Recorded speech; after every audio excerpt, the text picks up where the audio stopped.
Mesdames, Mesdemoiselles et Messieurs, bonsoir. Bienvenue à ce numéro de Sports One. Sports One aujourd'hui qui balayera pratiquement toutes les disciplines sportives de la République démocratique du Congo, en commençant avec le volleyball, avec le VC Espoir qui est parti représenter la République démocratique du Congo à Sus. Et là, nous sommes en Tunisie. Nous parlerons aussi de la Ligue Kakine avec la reprise des activités à la Ligue des karaté de Kinshasa.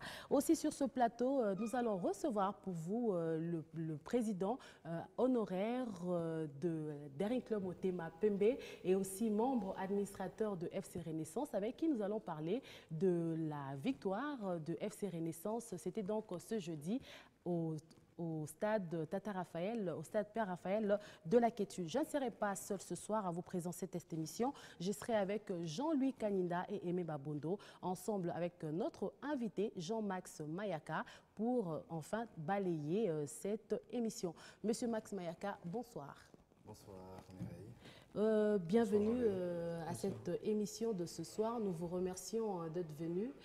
Le FC Renaissance a remporté la victoire ce jeudi. Un mot sur cette victoire. C'était quand même tôt pour un club qui n'a fait que 8 mois pendant la compétition. Exactement, c'est tôt parce que nous avons eu à bosser, à travailler sur 2 compétitions. Mais il était vraiment important pour nous que nous remportions cette victoire parce que dans les objectifs assignés à notre grande équipe, le FC Renaissance, il était très important que nous puissions passer déjà à la phase de la 50e édition de la Coupe du Congo. Ensemble avec vous, vous allez rester là. Donc ensemble avec vous, nous allons un peu brosser toutes ces disciplines avec qui nous allons développer tour à tour. Avec plaisir. Merci d'être venu et surtout sentez-vous à l'aise chez Biwan. C'est moi qui vous remercie. D'accord. Donc à présent, nous allons parler point de presse qui vient de se dérouler actuellement au centre de la FECOFA, la Fédération de football congolais. Florent Ibengue, le sélectionneur, a sorti la liste des 23 sélectionnés pour le match amical qui se tiendra à Dubaï contre les Lions de la Mésopotamie. Donc il s'agit bien de l'Irak. Ensemble avec vous, Jean-Louis Kaninda, nous allons développer cette liste des 23 joueurs. Bonsoir Jean-Louis. Bonsoir Mireille Kabala. Donc la liste, elle est bien là, sous nos yeux. Est-ce qu'il y a Bolassi qui est retenu? Bolassi revient, mais il y a des nouvelles recrues, notamment chez les gardiens. Mais là, on ne retient pas Bachami, Michi Bachami. Oui, qui lui a décliné l'offre, qui lui a préféré évoluer avec les Diables Rouges de Belgique. Il a annoncé sur les réseaux sociaux. Mais Mireille, deux petits événements, c'est qu'il y a un nouveau gardien, un nouveau venu côté gardien. Il y a Kiasumbu Joël de Volen en Suisse. Et puis on a parlé également du joueur binational qui lui évolue donc à la Lazio de Rome, oui, en Italie. Est-ce qu'on a retenu Neskin Skebano par exemple? Neskin Skebano sur la liste. La liste elle est intégrale, donc pour plus de précision, vous l'aurez même dans le JT de Biwan, dans l'intégralité, un reportage complet sur le point de presse d'Ibengue et sur la liste. Sinon, les grands ténors sont là. Bolassi est là, Kebano est là, Moulumbu est là. Il y a des nouveaux venus également. Bon, Jérémy Bokila également est là. Il y a Erwin Ongenda, le petit frère de Bobo Ongenda, qui est retenu, qui lui était au Paris Saint-Germain les années antérieures. Il évolue maintenant à Bastia en France. Donc, les détails, vous les aurez sur les antennes de Biwan au JT et dans nos autres éditions. Très bien.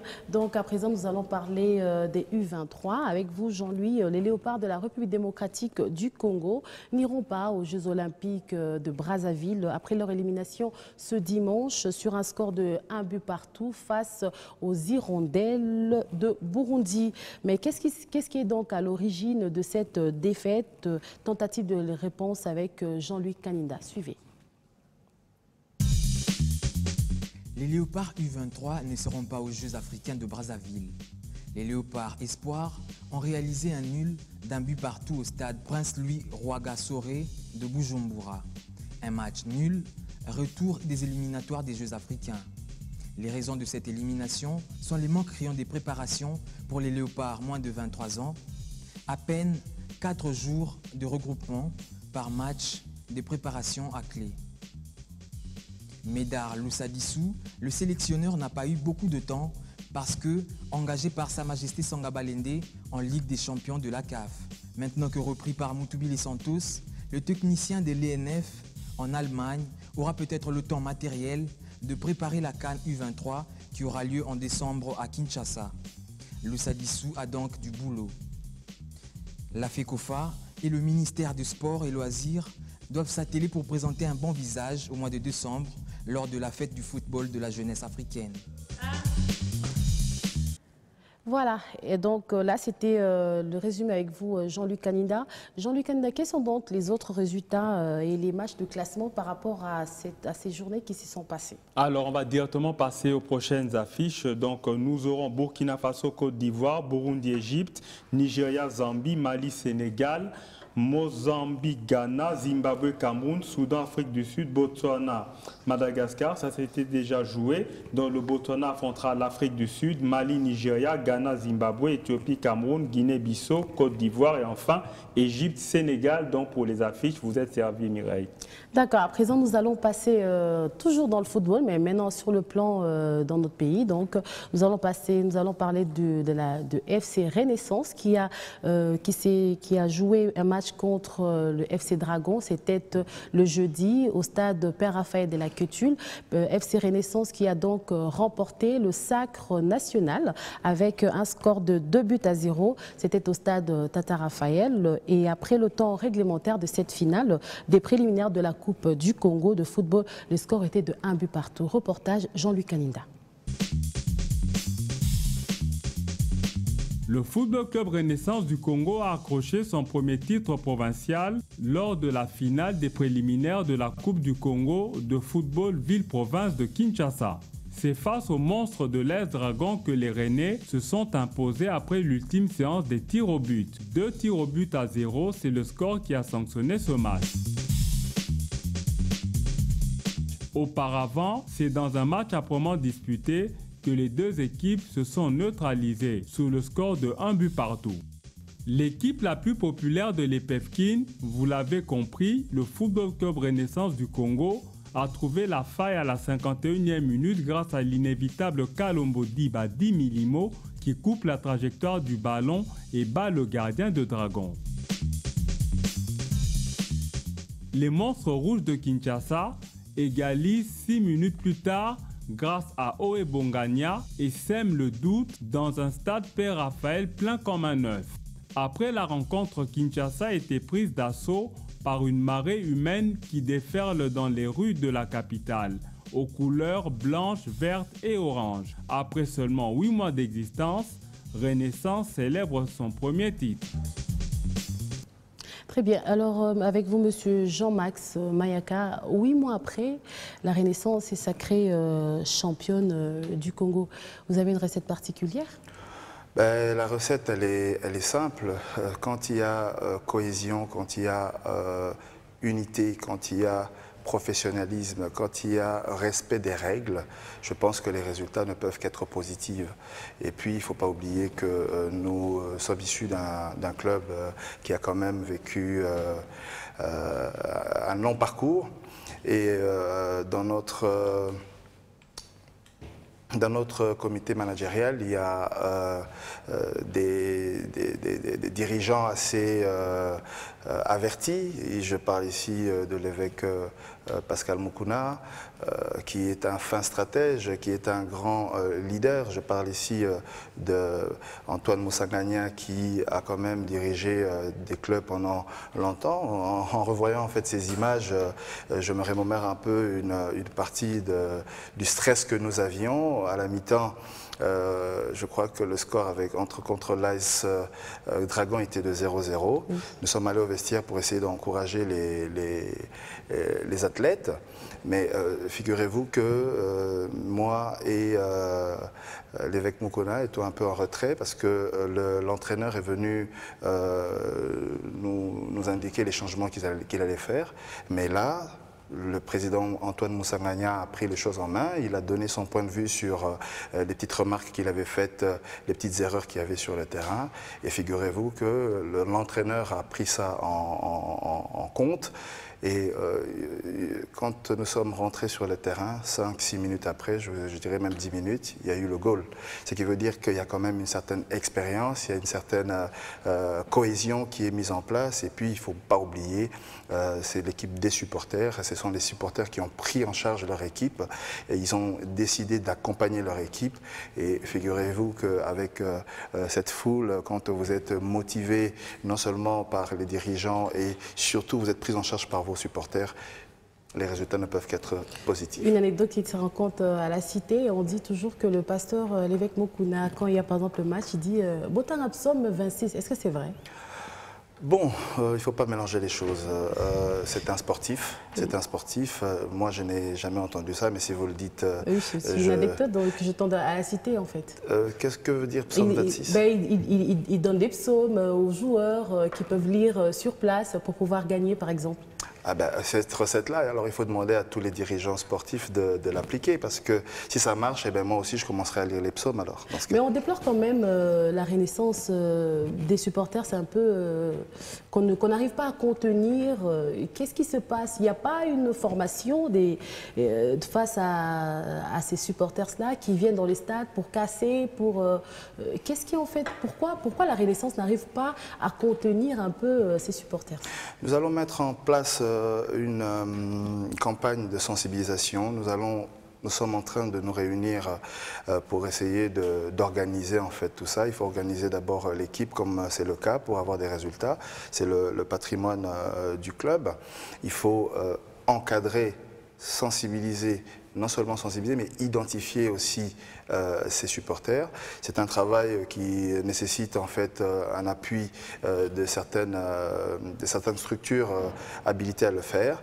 Et donc tout ça est en train de se mettre en place. Moi je dirais qu'aujourd'hui, il peuvent y avoir aussi des infiltrés, des personnes qui n'ont pas nécessairement la même volonté d'accompagner cette équipe comme il faut. Il peut y avoir des sabotages. Et tout ça, en fait, la sécurité de l'équipe est en train d'essayer de mettre ça. Mais je vous dis que d'emblée, j'ai assisté au match de la finale. Nous avons été escortés par les supporters eux-mêmes du stade Tata Raphaël de la Queutule au siège de l'équipe, sans pour autant qu'il y ait dégâts ou casses. Donc ça veut dire que... Et il y a un début à tout, hein, donc on peut espérer dans les prochaines rencontres avoir un public un peu organisé de la part de FC Renaissance. Certainement. Très certainement. Bien. Donc vous venez d'Aric Le Motema Pembe, ça vous manque ou pas?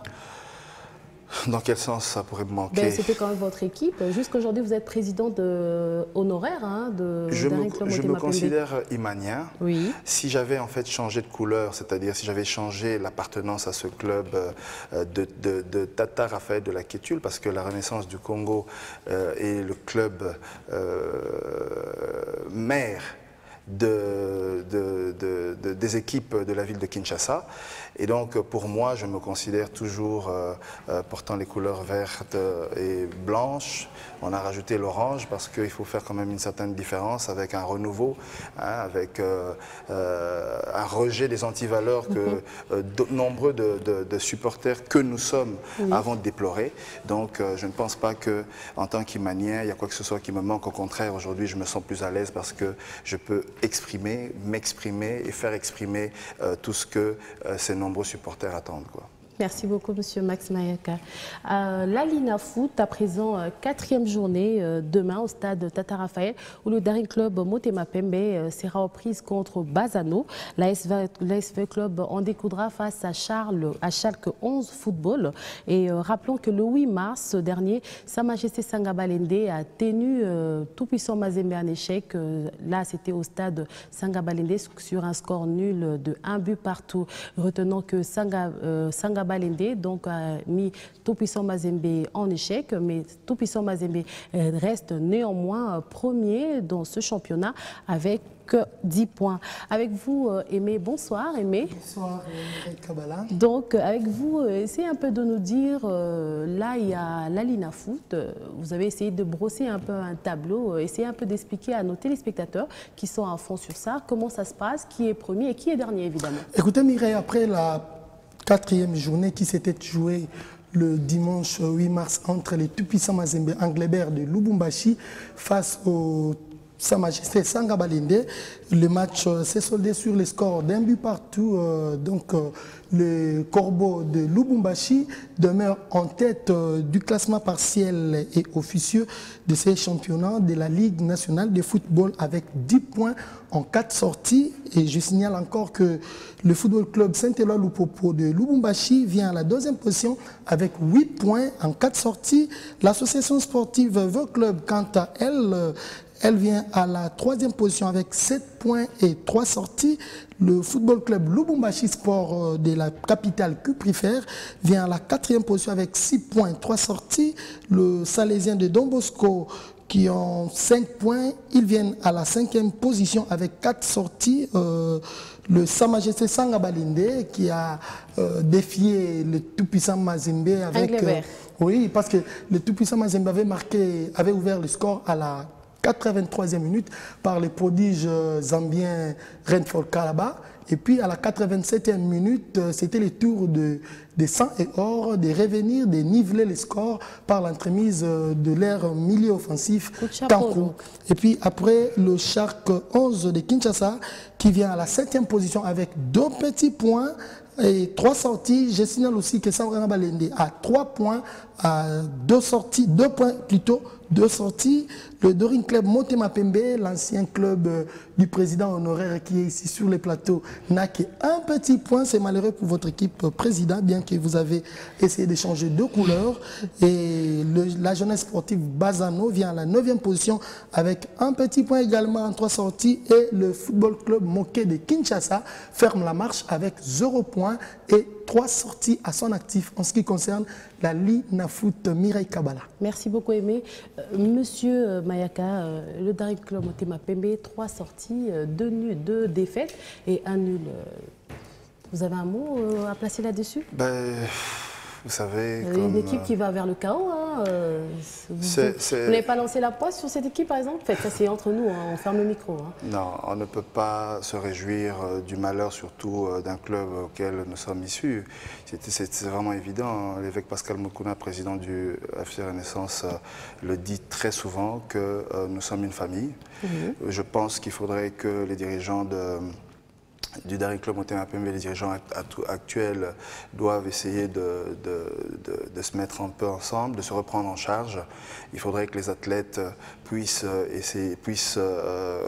prendre conscience qu'il ne faut pas seulement suivre des petits problèmes et tout ça. Bref, bon, je suis très mal placé pour parler un peu des problèmes qui peuvent être les leurs, mais par expérience, parce que j'ai vécu, il faudrait qu'ils essaient un peu de changer les choses et d'éviter de continuer à s'attacher aux petites choses qui entraînent le désordre, et ce désordre-là ne peut qu'emmener des résultats négatifs. Et quels sont vos rapports avec le Daring Club Motema Pembe depuis que vous êtes parti de là?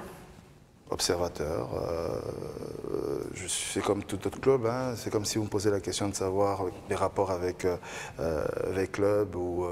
Ce sont des clubs de la ville de Kinshasa. Quand même, je vous ai suivi sur YouTube en train de vous battre un peu sur l'organisation de cette équipe. Et aujourd'hui, vous êtes d'un extérieur.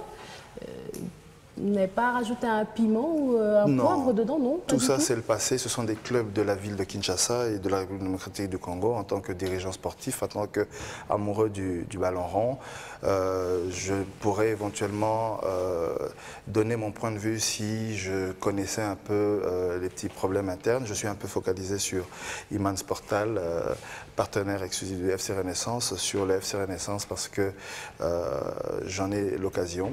Mais éventuellement, si j'ai plus d'informations sur ce club-là, je pourrais partager avec vous dans les émissions à venir. Tout à l'heure, on parlera de Ilman Sporta. En tant que sportif, Si on voit la physionomie de cette équipe, ils ont des bons joueurs. En votre temps, vous avez aussi fait la pluie et les beaux temps de cette équipe. Vous avez raflé des victoires. En victoire aussi, on connaît des grands matchs que vous avez faits. Mais s'il y a un conseil à donner administrativement pour cette équipe de DSMP qui ne sait pas jusqu'à-là à quel sens c'est voué?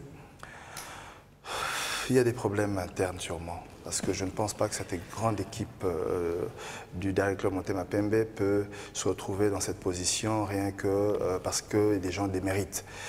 Il est évident qu'il y a beaucoup de paramètres qui entrent en cause. Les athlètes doivent être motivés. Je ne pense pas que c'est le cas et je ne peux pas aujourd'hui, comme je dis, vous essayer de me sortir le verre du nez. Je donne un conseil en tant que amoureux du football, œil extérieur et amoureux du football. Les problèmes de nos équipes ici en République démocratique du Congo est plus lié à une certaine prise en charge, au rôle que doivent jouer les uns et les autres. J'ai regardé ou j'ai suivi l'entraîneur. C'est un entraîneur qui, pour ma part, est un entraîneur très brillant. Je ne pense pas que tout soit lié à des problèmes d'incompétence. C'est plutôt... Les processus que vous avez engagés à l'époque DSMP Entreprise, apparemment, c'est foulé aux pieds. Hein? Ça, il faudrait poser la question aux dirigeants actuels. Je suis mieux placé pour parler aujourd'hui parce que j'en ai l'autorisation du FC Renaissance. Pour le reste, je pense qu'il ne faudrait pas chercher des polémiques qui n'ont pas de place en ce moment. D'accord. Avec vous, nous allons parler volleyball. Le FC Renaissance, nous avons quand même vu comment ça évolue. Mais pourquoi vous ne prenez pas d'autres sports? Par exemple, il y a des sports qui se meurent ici au Congo démocratique. Pourquoi vous ne vous arrêtez qu'au niveau du football et vous ne prenez pas aussi d'autres sports? Effectivement, c'est un... Puisqu'on ne change pas l'équipe qui gagne. Une seule discipline jusque-là. C'est une phase, comme je vous ai dit, l'équipe est jeune. Hein, nous avons des partenaires, comme je l'ai dit tout à l'heure, Iman Sportal par exemple, qui a comme activité principale l'accompagnement, le management des disciplines sportives, principalement le football et subsidiairement le volleyball, le handball et puis le basketball et j'en passe. Donc, étant donné qu'il nous accompagne, il est prévu en fait qu'on puisse mettre tout cela en place. Et dans un très proche avenir, on vous indiquera le chronogramme qui a été mis en place. Mais pour le FC Renaissance, effectivement, les autres disciplines sont en vue. Il fallait se concentrer d'abord sur le football. Et je crois que ça c'est à voir encore avec et le comité du FC Renaissance et le corps managérial. Comment est-ce que nous allons essayer de pousser sur les autres disciplines. Très bien. En marche du 34e championnat de club de champions de volleyball, le VC Espoir de la République démocratique du Congo joue ce mercredi 11 mars 2015 à Sus. Nous sommes en Tunisie contre la formation du volley club GSU de Kenya. Cette rencontre s'inscrit dans le cadre de la 4e journée de la phase de poule éliminatoire du groupe C. Comment se comporte l'équipe de Christian Matata? Avec vous, Aimé Mabondo. Oui, Mireille, l'équipe ne se comporte pas bien, je dirais, parce que les Congolais ont livré 3 matchs. Jusque-là, il n'y a que 2 victoires et 8 défaites. On espère qu'ils feront mieux demain face à l'équipe kenyane. Peut-être ils peuvent avoir encore une autre victoire et puis espérer encore une autre lors de la dernière journée face aux Rwandais de APR. Mais je signale que les clubs représentant la République démocratique du Congo a livré 3 rencontres et comme nous l'avons dit tantôt, dont 2 défaites et 1 victoire. La première défaite, c'était contre les nationales Al Ahly d'Égypte sur le score de 3-7 à 0, soit 13 à 25, 11 à 25 et 21 à 25. Lors de la deuxième rencontre, les Quinois ont perdu, ont quand même fait l'essentiel de battre les Ougandais de Nemo Stars sur le score de 3-7 à 1. Donc, je dirais 25 à 18, 19 à 25, 19 à 25 et puis 23 23-25. Ils joueront demain contre le club kenyan parce que lors de la 3e journée, ils sont tombés face aux Algériens de Bourges-Bourgeois sur les scores de 3-7-0. Mais dans toutes les prestations, les Kinois, quand ils se livrent devant des grands clubs, notamment Al Ahly d'Égypte et puis le club algérien, ils ne savent même pas remporter ne fût-ce qu'un seul set. Mais on espère que contre les Kenyans, ils feront mieux. Et puis l'APR du Rwanda, qui est un club habilité à ce genre de championnat, donc ils peuvent nous gratifier d'une autre victoire lors de la clôture de ces 34e, de cette phase de groupe, parce qu'ils sont logés dans les groupes C du 34e championnat d'Afrique de clubs champions de volleyball. Donc là, nous croisons les doigts et nous continuons à croire à la réussite de notre club Espoir. Le VC Mwangasa ne se rendra pas, ne s'est pas du tout rendu à Sus en Tunisie et pour faute des moyens, Jean-Louis Loukanda était sur place et nous fait part de cet avis. Suivez. Des séances d'entraînement pour bien affûter ses armes à la Coupe d'Afrique des clubs champions de volleyball, version messieurs qui démarre du 5 au 17 mars prochain dans la ville de Sousse en Tunisie. Le volleyball club Mwangasa veut renouer avec le succès à cette compétition africaine de la balle au filet après 2 ans d'absence au niveau continental. Mais alors, avec quel objectif à atteindre cette fois-ci? Je pense quand même que le volleyball depuis un certain temps avait un bon niveau et je crois que nous sommes à mesure quand même de bien défendre le volleyball congolais au niveau africain. Il est important que ces équipes-là, que ce soit les messieurs et les dames, jouent cette compétition de clubs afin de renouer avec la compétition africaine qui va nous permettre au niveau de l'équipe nationale de bien préparer nos 2 équipes pour les Jeux africains qui vont se jouer à Tunisie. Très déterminé à faire mieux en terre tunisienne, les volleyeurs kinois de VC Mwangasa envisagent tout de même de relever le niveau du volleyball congolais dans ces championnats.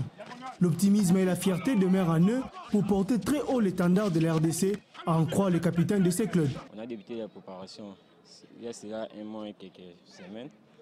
On se prépare en conséquence. C'est là notre 2e participation. La première, on a fait quand même un pas. Et cette année, on va faire un grand pas. C'est ça. C'était une équipe jeune qui est en pleine progression. On espère qu'on pourra faire mieux. L'objectif est d'arriver quand même en quart de finale. Ce serait une bonne chose. Le départ pour la Tunisie reste incertain suite au manque de subsides de certaines disciplines sportives, dont le volleyball de la part du gouvernement congolais. Malgré cet état des choses, le VC Mwangasa garde l'espoir de participer à cette grande messe africaine de la balle au filet. Donc là, c'était le VC Mwangasa. Là, aujourd'hui, à la Ligue Pro Bakine, nous avons remarqué les équipes font des forfaits. Il y a donc un souci avec les organisateurs face à la cagnotte qu'une des opérateurs téléphoniques a dû donner à la fédération, à la Ligue provinciale de Kinshasa. Et ce manque d'infrastructure, l'INCA qui fait louer l'aire de jeu au deuil. Un mot avec vous, Jean-Max Mayaka. J'ai tout à l'heure participé à une assemblée générale d'une ligue, de la Ligue du sport universitaire, qui est en partenariat avec notre structure, parce que nous sommes en train de mettre en place un tournoi inter-universitaire dans les jours à venir qui a dû être reporté parce que bon, les différents sponsors qui doivent nous accompagner ont un planning qui était lié à la fête de la femme avec tout ce qu'il y a eu. Bref, c'est le même problème qui revient. Il faut un accompagnement, Mais d'où Iman Sporta a été créé en fait pour aider ces clubs qui n'arrivent pas. Vous vous rendez compte qu'il y a des clubs qui veulent par exemple que leur équipe soit représentée, mais qui par manque par exemple de l'argent pour les licences, par manque de transport, et pourtant ils ont des bons athlètes, mais ils ne peuvent pas se représenter. Et aussi le problème que la Ligue a, parce que dernièrement nous avons couvert un reportage, la Ligue n'arrivait même pas à payer $400 pour pouvoir louer l'IMCA. Je me répète pour dire qu'il ne faut pas non plus laisser toute la charge au gouvernement. Il faut des initiatives des privés, comme c'est le cas pour Iman Sportal, qui se mettent au milieu entre le gouvernement et les clubs, aider les clubs à se prendre en charge, c'est-à-dire mettre en place des activités qui peuvent générer des revenus, qui donnent la possibilité aux clubs de se mettre en... Parce qu'avec tout ce que nous avons comme supporters, avec tout ce que nous avons comme engouement dans ce qui se met dans ce que nous faisons dans nos sports ici en République démocratique du Congo, il suffit que les choses soient définies, le rôle des structures, comme je disais tout à l'heure, privées soit défini, qui se mettent en place des partenariats avec le public pour permettre à ce que ces clubs puissent avoir des facilités, c'est-à-dire générer des revenus qui leur permettent de se prendre en charge. Je crois que c'est ce qui doit se faire. Je donnerai l'exemple aujourd'hui, l'une des activités aussi de notre entreprise, c'est la gestion des infrastructures. Aujourd'hui, l'État a pris l'initiative de construire des stades, mais nous allons être butés aussi à un problème de gestion. Il faudrait se mettre ensemble, faire des partenariats pour permettre à ce qu'il y ait une bonne gestion et qu'un partage de revenus puisse se faire. Cela permettrait qu'il y ait une clé de répartition, une petite rétrocession aussi à l'équipe pour que l'équipe puisse en fait se prendre en charge, et je crois que ce problème de forfait pourrait être résolu. Très bien.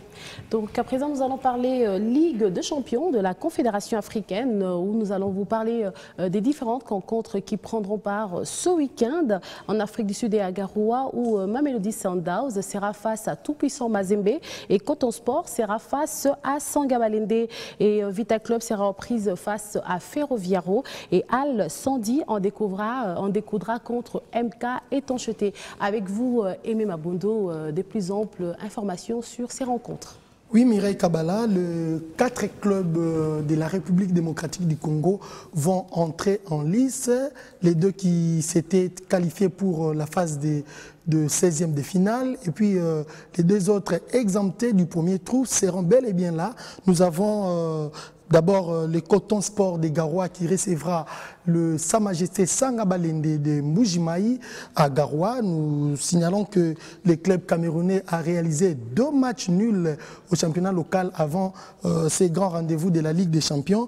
Alors, quant au Sang et Or de Mbujimayi, ils n'ont joué qu'un seul match face au tout-puissant Mazembe Anglebert de Lubumbashi. C'est que nous venons de dire tout à l'heure que les monstres de Mbujimayi ont arraché un match nul face au grand Mazembe que nous savons tous, alors que ils se préparent, ils sont en train de peaufiner la préparation pour aller défier le club camerounais sur place à Garoua, parce que la manche retour va se jouer 2 semaines après à Mbujimayi. Nous espérons que le gouverneur sponsor de ces clubs de Mbujimayi va tout faire pour que la CAF puisse homologuer le stade de Kashala Bonzola, où va nécessairement se jouer le match de 16e de finale retour entre les clubs Coton Sport de Garoua et le Sa Majesté Sangabalende. En ce qui concerne... À propos des stades, oui. Il y a un stade en vue pour FC Renaissance pour faire partie de la Confédération africaine de football de clubs.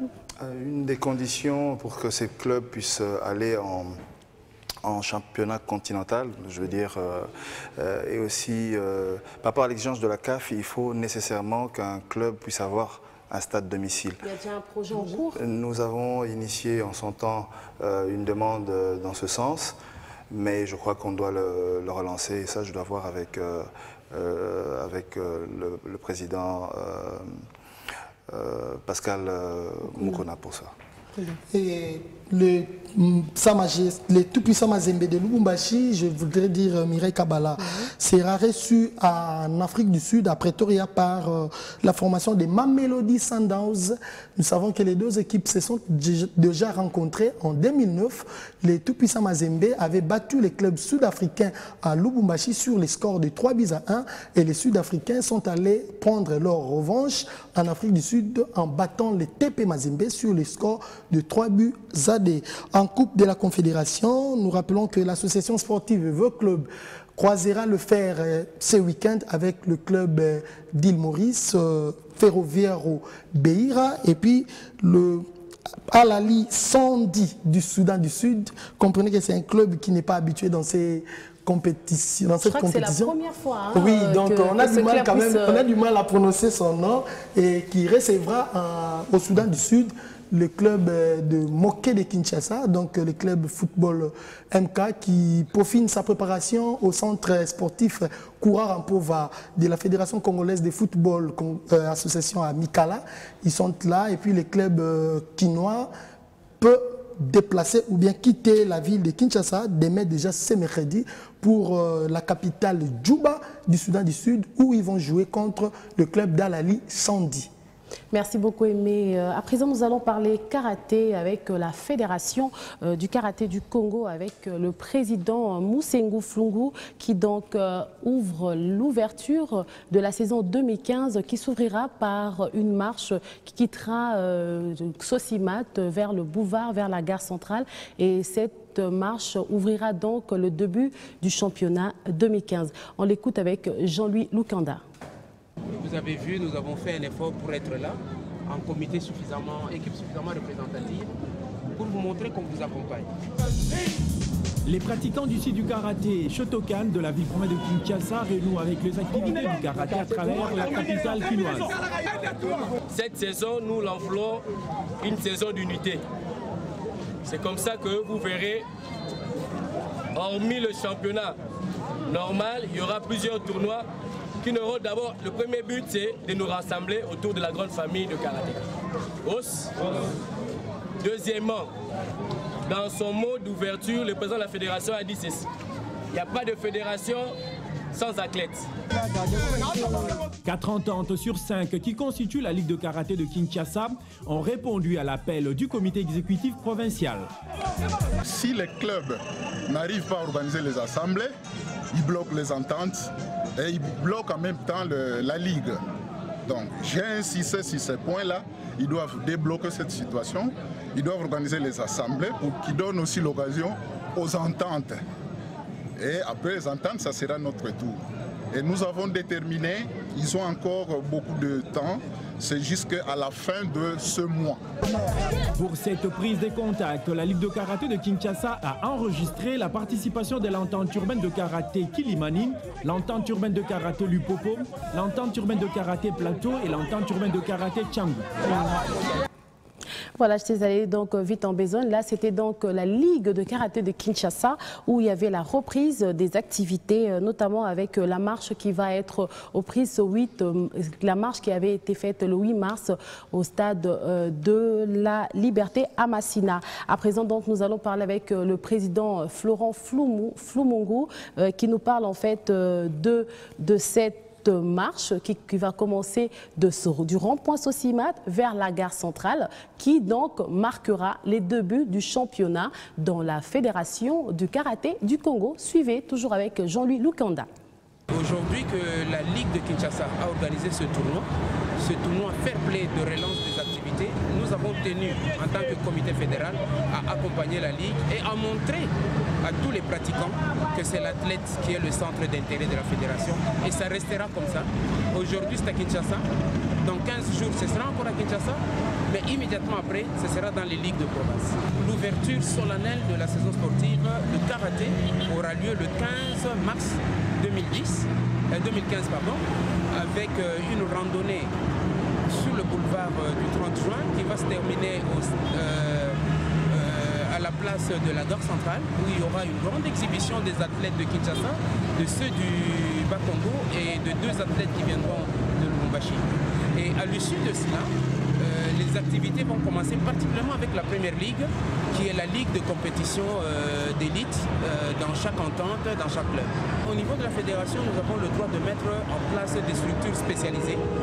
Par exemple, une ligue de la jeunesse, une ligue sportive, une ligue d'amateurs, une ligue fair play de tous les vétérans et autres. Et aujourd'hui, nous nous sommes rendus compte que nos athlètes, en suivant le schéma ancien, avaient très peu de compétitions dans leurs jambes avant d'affronter le championnat international. C'est pour ça que nous avons créé la Première Ligue, en fait qui est une ligue d'élite, qui permet que nos athlètes puissent s'affronter les uns les autres au travers de toute la saison. Nous commençons au niveau des clubs, les clubs se rencontrent au sein d'une entente, les deux champions de l'entente montent au sein de leur ligue. Et ce tournoi au niveau de la Ligue sort les deux champions qui vont dans la zone. Nous avons subdivisé le pays en 5 zones. Il y a la zone Est, il y a la zone Nord, la zone Ouest, la zone Centre, il y a le Katanga et Kinshasa. Et ces zones sortent aussi 2 champions. Et ce sont ces 10 champions qui se rencontrent maintenant au niveau national pour sortir les 2 clubs champions du niveau national. Nous prenons les 2 clubs champions de la Première Ligue, plus les sélections des 26 provinces du pays. Donc à ce moment-là, nous donnons l'occasion à chaque talent de venir à la Coupe du Congo. Et le deuxième rôle, évidemment, de la fédération, en plus d'encadrer la formation, les stages, l'épanouissement général, notre rôle, ce sont les championnats au niveau international. Voilà. Alors, on va avec vous, M. Jean-Max Mayaka. On apprend que le FC Renaissance s'envole pour la Belgique. Est-ce vrai ou faux? En principe, l'équipe doit faire un voyage post-compétition, surtout qu'ils nous ont fait des grands résultats. Il faut que ces jeunes athlètes puissent être décomplexés. Ils doivent voir comment ça se passe dans d'autres cieux. Et puis, éventuellement, affronter d'autres clubs et puis nous revenir ici pour entamer la compétition nationale, donc la Coupe du Congo. Mais nous sommes encore en phase de formalité. Nous avons été récemment avec le président du club et quelques membres du comité nous enquérir de la situation concrète au sein de l'ambassade de Belgique parce que les clubs avec lesquels nous allons jouer sont essentiellement des clubs de la Belgique. On avait quelques questions qu'on nous a posées lorsqu'on a initié en fait ces contacts, c'est-à-dire il faut savoir que déjà la division belge et la division française, il y a quand même un écart. Les Français considèrent la première division de la Belgique comme inférieure. La division anglaise est un peu supérieure. Alors vous pensez bien que quand on parle d'une division d'honneur de notre pays ou de notre continent, pour eux, ils doivent être vraiment sûrs et il ne faudrait pas non plus qu'on aille là-bas pour avoir des cartons. C'est ce qu'ils nous ont demandé. Je leur ai rassuré que c'est une équipe qui se tient très en forme. Et donc on doit traiter aussi le problème de calendrier, parce que le calendrier belge il se termine au mois de mars et nous donc c'est tout ça qu'on doit essayer un peu de mettre, d'harmoniser pour que l'équipe puisse s'envoler pour la Belgique. Alors M. Mayaka, il se tiendra ici à Kinshasa la 35e réunion, la 35e session de la réunion de ministres des Sports de la francophonie. Est-ce que vous avez rencontré le ministre pour faire part de problèmes de clubs par exemple où ils peuvent siéger par rapport à ça ou pas? C'est en vue, mais on n'a pas encore été présenté nos civilités à son Excellence, Monsieur le Ministre des Sports. Mais c'est vraiment dans le calendrier. Et puis ça, je redis encore, il faudrait qu'on le fasse au sein du comité du FC Renaissance et de la présidence. Je ne pourrais pas me prononcer clairement déjà pour ça, mais seulement il est évident par rapport à certaines responsabilités que nous avons que nous avons eues, parce que je suis vice-président honoraire du Forum francophone des affaires, comité congolais, et nous avons gardé quand même des relations au sein de la francophonie économique, et nous allons faire usage de ce carnet d'adresses pour essayer de pousser sur ça. Très bien. Avant Mireille puisse désannoncer, je voulais savoir, on a entendu parler d'une histoire, vous voulez créer Renaissance Société, cela veut dire quoi? Qu'en est-il alors? Il y a un comité qui a été mis en place pour la mutation du club en société. Je crois que la présidence est assurée par Herman Bolambele, qui a mis une commission en place pour ce faire. Mais bon, ce que je peux placer comme mot là-dessus, c'est normal. Aujourd'hui, la CAF, la FIFA exige ou souhaite à ce que ces clubs puissent devenir des entreprises. Hein, bon, le rôle de certaines... Un peu comme le PSG, tout un à peu fait, comme le FC avec des infrastructures propres. Exactement. Exactement. des moyens financiers conséquents pour... Exactement, donc on ne peut pas réinventer la roue. Il est évident que le FC Renaissance Société sera une autre structure, ça va être une structure commerciale qui aura comme département les différentes disciplines du club. Quoi. Très bien. Nous allons donc terminer ce journal de sport avec la tenue. C'était donc le 7 et le 8 des rangs de Menkao. Là, nous parlons du sport automobile où Franck Verostrat a chapeauté, suivi de Pierre Cagnetti. Isebot était en 3e position. L'équipage 100% congolais était en 6e et 7e position. Il s'agit de Grady et de Fari. Merci beaucoup, monsieur le président honoraire du Daring Club Motema Pembe. Et merci beaucoup, monsieur l'administrateur du FC Renaissance du Congo. Et là, nous saluons en passant l'évêque Mukuna qui, effectivement, on compte quand même le recevoir un jour ici sur nos plateaux. Ménage de quel effort pour la survie de ces clubs. Il faut l'inviter et puis éventuellement... Comme ça, il nous lira les psaumes à l'antenne carrément. Merci beaucoup, chers téléspectateurs, d'avoir... Antoine Moussangania aussi, il faut l'inviter. D'accord. Et très bien, il y aura aussi M. Moussangania que nous inviterons aussi sur ce plateau de télévision. Merci à toute cette équipe qui l'a réalisé, cette émission. Il s'agit de Jean-Louis Lukanda, Félix Matoudi, Belinda Odia, il s'agit de Dax Nemoyato, il s'agit de Koulele Junior, il s'agit de Pamela Moindo, il s'agit de Mathieu. Et ben, j'étais tellement... Excusez-moi, il s'agit de Dax Menayamo. Il a tellement un nom compliqué, Dax. Hein. C'est difficile à prononcer, bon, il comprend. Mais quand même, je l'ai fait Menayamo. Je suis dans le bon? Oui, très bien. Je récapitule. Il s'agit de Dax Menayamo, Junior Koulele. Nous vous remercions. Nous remercions aussi la direction générale de B1. Nous donnerons en tout cas rendez-vous pour demain déjà sur B1 FM pour pouvoir suivre la suite logique avec notre équipe des sports. Aussi le jeudi avec la rediffusion de cette émission. Merci, au revoir.